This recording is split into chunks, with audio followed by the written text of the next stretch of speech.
Joliba Morning News.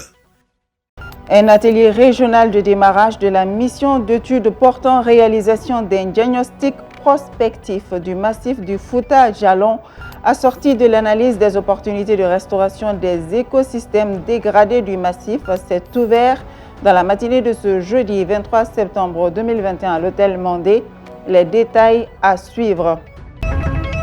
En marge des festivités de l'indépendance du Mali, le mouvement Yereolo debout sur les remparts a organisé une manifestation à la place de l'indépendance à Bamako. L'objectif de cette manifestation dans un instant. À l'international, dans le métro de Moscou, bientôt le paiement par reconnaissance faciale. Aimables téléspectateurs, on se retrouve pour ce Joliba Morning News. Bienvenue à tous. Dans la mouvance du 22 septembre, après le dépôt du gerbe de fleurs au camp militaire de Kati, le président de la transition a rendu hommage aux acteurs de l'indépendance. Il a aussi salué l'ensemble des partenaires qui soutiennent le Mali dans ces périodes difficiles. Écoutons son intervention au micro de Moussa Tembini. Je tiens à rendre hommage au père de l'indépendance, le feu président Modibo Keïta et ses compagnons qui ont résisté et qui se sont battus pour rendre le Mali indépendant. Aujourd'hui, le Mali traverse des moments difficiles, mais nous ne devons pas désespérer de notre nation, de notre État. C'est pendant les moments difficiles qu'on reconnaît les vrais citoyens. C'est pendant les moments difficiles qu'on reconnaît les vrais patriotes. Aujourd'hui, le Mali a besoin de tous ses fils. Raison pour laquelle je lance un appel à tous les Maliens, qu'ils soient de la société civile, qu'ils soient des partis politiques, qu'ils soient des leaders communautaires, des leaders religieux, qu'ils soient des cultivateurs, et pour que nous puissions sauvegarder l'intérêt national, et sauvegarder le patrimoine commun qui est la nation malienne. Aussi, je profite de cette occasion aussi pour saluer l'engagement de nos partenaires qui se battent à nos côtés. Aussi, les rassurer que le Mali va honorer tous ses engagements. Aussi, je souhaite bonne fête à tous les Maliens de l'intérieur, aussi les Maliens établis à l'extérieur. Aussi, bonne fête à tous les vaillants soldats déployés sur le théâtre des opérations et prompt rétablissement aux blessés de guerre. Qu'Allah bénisse le Mali et protège les Maliens. Merci. Toujours en marge des festivités de l'indépendance du Mali, le mouvement Yereolo debout sur les remparts a organisé une manifestation à la place de l'indépendance à Bamako. Le but de cette manifestation est de demander le départ des forces françaises du Mali. El Hadj Malick Guitey pour le reportage. À l'appel du mouvement Yereolo debout sur les remparts, ils sont sortis des centaines de Maliens avec un seul objectif: dire non à la présence des militaires français au Mali. Organisée le 22 septembre, jour de l'indépendance du Mali, cette manifestation est très symbolique pour les organisateurs, tout comme les lieux, la place de l'indépendance. L'objectif de cette sortie, c'est de demander à la France de partir, de demander à nos dirigeants d'être des hommes. Le chemin qu'ils ont pris, nous sommes pour eux, nous ne sommes pas un club de soutien, mais nous sommes de ceux qui soutiennent les bonnes actions. Nous avons choisi que notre politique de défense ne dépend plus de la France, ni de Barkhane, ni de l'amusement, ni de personne. Nous voulons que notre politique de défense dépende de nous-mêmes. La jeunesse malienne aujourd'hui est en train de se retrouver pour se mettre debout. Nous resterons debout pour libérer notre territoire. Aujourd'hui, la grande question de notre époque, c'est la libération de l'ensemble de notre territoire. Favorable à une coopération militaire avec la Russie, ce mouvement anti-français qui multiplie les actions depuis un certain temps se réjouit d'une probable arrivée de la société paramilitaire privée russe Wagner. Donc nous voulons Wagner pour dégager d'abord les mercenaires français dans un minimum de temps pour que notre armée qui est en train de se mettre sur pied puisse avoir le potentiel nécessaire et la capacité nécessaire à défendre le territoire et à défendre nos biens et à défendre tous les Maliens. En outre, le but de cette manifestation est d'afficher leur soutien aux autorités maliennes qui semblent tenir tête à la communauté internationale. C'est de soutenir la transition et de demander à tous les Maliens et Maliennes, aussi bien à l'intérieur qu'à l'extérieur, de se tenir debout derrière le président de la transition comme un seul homme pour un seul Mali uni et indivisible. Pour rappel, plusieurs personnalités ont pris part à cette manifestation, dont le célèbre panafricaniste Kemi Seba. Le mouvement Yereolo debout sur les remparts ne vise qu'un seul objectif aujourd'hui, la fin de ce qu'il qualifie de néocolonialisme. Et au mémorial Modibo Keïta, hier, l'association Songhai Shawara Bato a tenu une rencontre avec le ministre de la Refondation de l'État, le professeur Ibrahima Ikassa Maïga. Plusieurs questions étaient au cœur des débats, notamment les questions de réforme politique et institutionnelle. Adama Sanogo était présent. Les membres et sympathisants de Songhai Shawara Bato ont tenu cette rencontre avec le professeur Ibrahima Ikassa Maïga dans le but de trouver une solution aux problèmes du Mali en général et ceux de la région du Gao et environnant en particulier. Ce mercredi 22 septembre 2021, nous sommes venus à la rencontre de la coordination des organisations membres de Songhai Shawara Bato pour partager avec eux le contenu du plan d'action de gouvernement sur ces 4 axes, mais à titre principal sur les aspects portés sur les questions de réforme politique et institutionnelle. En ce qui concerne le découpage territorial dans le cadre de la politique de décentralisation, le coordinateur de Songhai Shawara Bato regrette que toutes les doléances n'ont pas été prises en compte. Sur ce, le Forum de Gao, pour le cercle de Gao, a suggéré de transformer le cercle de Gao en région et ériger la commune urbaine de Gao en capitale économique avec 5 communes. Pour ce qui concerne le cercle de Bourem, transformer Bourem en région avec 4 cercles et 12 communes. Mais monsieur le ministre, les récents rapports sur le découpage émis par les experts nous ont mis tout dans une situation de doute, car aucune de nos revendications ici faites n'a été prise en compte. Songhai Shawara Bato se veut un cadre d'échange et de partage pour répondre aux différentes préoccupations des populations, soutient Al-Mahdi Mustafa Sissé. Songhai Shawara Bato est un cadre de concertation, d'échange et de réflexion en vue de soulager les souffrances de nos communautés sédentaires durement éprouvées par les crises récurrentes de rébellion dont elles ne se sont jamais mêlées et qui n'a jamais altéré ni leur foi, ni leur désir de vivre dans une république indivisible. Debout sur les remparts pour le bien-être des Maliens, le professeur Ibrahima Ikassa Maïga invite tous les autres mouvements et associations à emboîter le pas de Songhai Shawara Bato. Dans le même cadre, le professeur Ibrahima Ikassa Maïga s'est prononcé sur les assises nationales. Il est au micro de nos reporters Adama Sanogo et Bakoroba Nyari. Nous tiendrons les assises nationales de la refondation qui permettent simplement de mettre sur pied ce projet du Mali, mais que ce ne soit pas un projet qui vienne de là-haut pour parachuter sur les populations. Non. C'est chaque citoyen, c'est toutes les populations, où qu'elles se trouvent, à l'intérieur comme à l'extérieur, qui seront questionnées sur leurs attentes, qui seront questionnés sur leur choix définitif en matière de réforme à faire pour faire remonter et que les représentants de toutes les forces politiques et sociales et du gouvernement aussi se retrouvent pour opérer les choix définitifs de réforme à faire. Et c'est possible sur une période de 2 mois et demi maximum. C'est possible de commencer au niveau local pour se retrouver au niveau national en passant par les pays de résidence des Maliens de l'extérieur. C'est possible de le faire. Une fois ces choix faits, nous allons les assortir d'un caractère exécutoire. Un atelier régional de démarrage de la mission d'études portant réalisation d'un diagnostic prospectif du massif du Fouta Jalon assorti de l'analyse des opportunités de restauration des écosystèmes dégradés du massif s'est ouvert dans la matinée de ce jeudi 23 septembre à l'hôtel Mondé. Objectif, harmoniser les niveaux de compréhension des participants sur les termes de référence de la mission d'études. Les précisions avec Aïssata Traoré et Bakoroba Nyari. Face à la dégradation continue et aggravée des écosystèmes naturels et des communautés locales, en particulier les femmes et les jeunes, la nécessité d'une gestion intégrée des ressources naturelles s'impose afin de renforcer leur résilience. Les résultats attendus, c'est vraiment globalement améliorer l'efficacité de gestion des ressources naturelles dans ces massifs au plan environnemental, mais également assurer une bonne mise en œuvre de l'approche GIR, la gestion intégrée des ressources naturelles.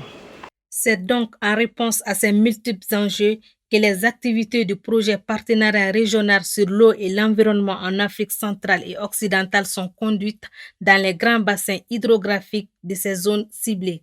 Ceci dans une approche partenariale afin de contribuer à la résilience des écosystèmes naturels. Dans le cadre de l'atelier de démarrage de la mission d'études portant diagnostic prospectif de l'état de dégradation du massif du Fouta Djallon, assorti de l'identification des options et opportunités pour l'aménagement des écosystèmes dégradés de ce massif. À noter que cet atelier de démarrage de la mission d'études sera suivi d'une session de formation des points focaux du massif du Fouta Djallon sur la conduite de la méthodologie d'évaluation des opportunités de restauration, sur la collecte des données et informations sur le massif avec des objectifs spécifiques. Nous espérons vraiment de cette étude-là des options claires et réalistes que nous pouvons mettre en œuvre par la suite ensemble avec les parties prenantes pour sauver ce massif, cet écosystème que nous appelons le château d'eau de l'Afrique qui est en train de mourir. Démarré en mars 2020 pour une période de 2 ans renouvelable et sur financement de l'ASDI, le partenariat régional sur l'eau et l'environnement en Afrique centrale et occidentale est mis en œuvre dans les bassins du Niger, de la Volta, du Sénégal, du Mono, du lac Tchad et le Fouta Djallon. Il vise essentiellement à renforcer la résilience des écosystèmes naturels et des communautés locales dans les bassins fluviaux et lacustres. Le syndicat national des travailleurs des banques, assurances, établissements financiers, microfinance et commerce du Mali Sinabef a tenu ce mardi une assemblée générale extraordinaire à la Bourse du Travail. Le but de cette assemblée était de faire le point sur les conditions de travail de certains employés de ces secteurs et informer les militants des futures actions à mener. Écoutons le secrétaire général de ce syndicat, Amadou Nba, au micro de Moussa Tembini. Vous avez vu, nous avons énuméré un certain nombre de problèmes que nous rencontrons aujourd'hui. Le monde du travail de notre secteur. Il y a surtout la présence des multinationales que nous saluons de passage, mais malheureusement qui exploitent les travailleurs. La relecture de la convention collective des banques a beaucoup piétiné. Nous sommes arrivés à un moment où nous avons dit qu'il faut que nous prenions nos responsabilités. Mais pour que nous prenions nos responsabilités, il faut qu'on consulte la base. Et c'est cette base que nous avons consultée aujourd'hui. Il y a beaucoup d'autres sujets que nous avons abordés ici, extrêmement importants, notamment les travailleurs des PMI Mali. Et ces gens aussi, il faut le dire, parfois on dit qu'ils n'ont pas droit à se syndiquer avec des contrats biaisés. Ils ont un contrat de travail, mais leur statut, c'est des prestataires. Il y a un problème. Le seul DG qui nous a satisfait sur ce point, c'est le DG de la BMS, qui a régularisé, qui a vu d'abord la justesse de la cause et qui a dit c'est de l'exploitation. Je le reconnais. Moi, j'en ai beaucoup chez moi. Je vais les régulariser au fil et à mesure et il en a régularisé 100. Laborex a régularisé tous ses prestataires de services. Malheureusement, à la BDM, où nous, on a énuméré que 17, le DG dans l'adversité, dans l'ego. Comme c'est le Sinabef qui l'a saisi, il le refuse, il va le régulariser. Nous donnons la chance à des négociations, à des pourparlers, à des dialogues dans 10 jours. Dans 10 jours, dans l'espoir d'aboutir à quelque chose. Nous avons donné ça parce que nous nous sommes engagés, l'INTM surtout, nous nous sommes engagés à œuvrer pour l'apaisement du climat social. À présent, l'image du jour consacrée à l'île de Djerba. Djerba est une île de la mer Méditerranée d'une superficie de 514 km², 25 km sur 20 et un littoral de 150 km est située à l'est de la côte orientale tunisienne, plus grande île des côtes d'Afrique du Nord, localisée au sud-est du golfe de Gabès, qu'elle borde par ses côtes orientales et septentrionales. Djerba ferme au sud le golfe de Bougrara. Sa principale ville est Souk. Anciennement appelée Gerbi ou Zerbi, l'île aurait été traversée par Ulysse. Les Carthaginois y fondent plusieurs comptoirs, les Romains y construisent plusieurs villes et y développent l'agriculture et le commerce portuaire. Passé successivement sous domination vandale, byzantine, arabe, ottomane puis française, Djerba est devenue depuis les années 1960 une destination touristique populaire. Elle demeure marquée à la fois par la persistance de l'un des derniers parlers berbères tunisiens, le tamazight de Djerba, l'adhésion à l'ibadisme d'une partie de sa population musulmane et la présence d'une importante communauté juive dont la tradition fait remonter la venue à la destruction du temple de Salomon par l'empereur Nabuchodonosor II en 586 avant Jésus-Christ. L'île est reliée au continent au sud-ouest par un bac qui conduit d'Ajim à Jorf et au sud-est par une voie de 7 km dont la première construction remonterait à la fin du IIIe siècle avant Jésus-Christ entre la localité d'El Kantara et la péninsule de Zarzis. La page internationale avec Aminata Chektal. Dans le métro de Moscou, bientôt le paiement par reconnaissance faciale. Le métro de Moscou mène une démonstration du paiement par reconnaissance faciale avant son lancement le 15 octobre. Ce nouveau mode de paiement est considéré comme le dernier exemple du développement rapide et pour certains controversé de cette technologie en Russie. Les passagers ne devront avoir sur eux ni leur téléphone, ni leur carte de métro, aucun billet. Ils n'auront qu'à mettre leurs informations, leurs photos et leurs données bancaires dans l'application, a expliqué la vice-chef du service de presse du département des transports de la ville, Anna Lapushkina. Dans le métro moscovite, l'un des plus fréquentés d'Europe, le paiement par reconnaissance permettra de réduire les temps d'attente car il est 3 fois plus rapide que les métros traditionnels, a soutenu Mme Lapushkina lors d'une conférence de presse où les journalistes n'avaient pas le droit de poser de questions.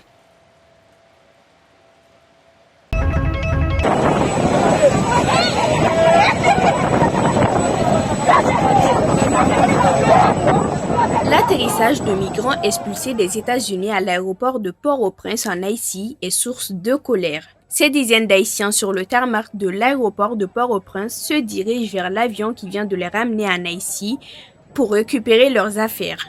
Ces migrants sont animés par la peur, l'épuisement et l'incertitude. Marie Chiquel a passé la nuit éveillée. À tout moment, elle craignait que ne surgissent les agents d'immigration et qu'ils ne la renvoient avec ses jumeaux de 10 ans serrés contre elle sur un carton. La rumeur concernant cette possible descente s'est envoyée comme une traînée de poudre à l'aube mercredi dans le parc Braulio Fernandez de Ciudad à Axuna. C'est ce vaste terrain que quelques centaines d'Haïtiens, à l'instar de Marie, ont transformé en refuge de fortune coupé du territoire américain uniquement par le Rio Grande. La plupart des personnes réfugiées ici ont abandonné l'idée de rester sur le point de passage international dépendant Axuna à Del Rio aux États-Unis. Ils sont à bout de force, terrorisés à l'idée que la patrouille frontalière les arrête et les expulse immédiatement vers Haïti.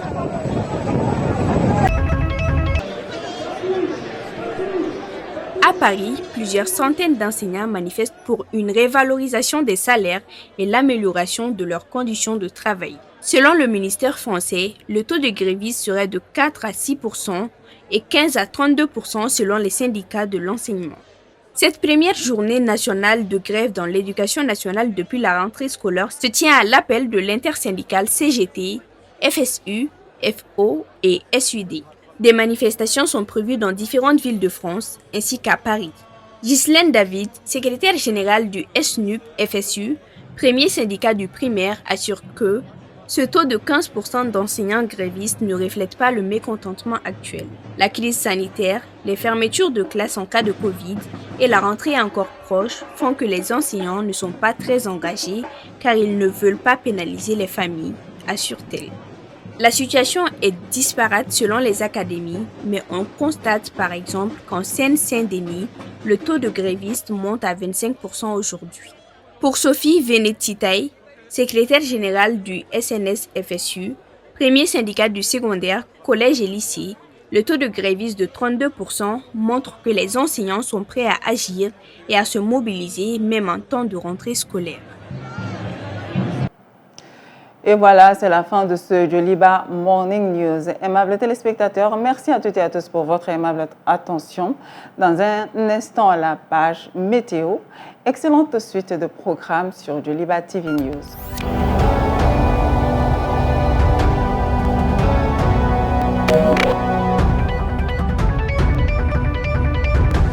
Joliba Morning News.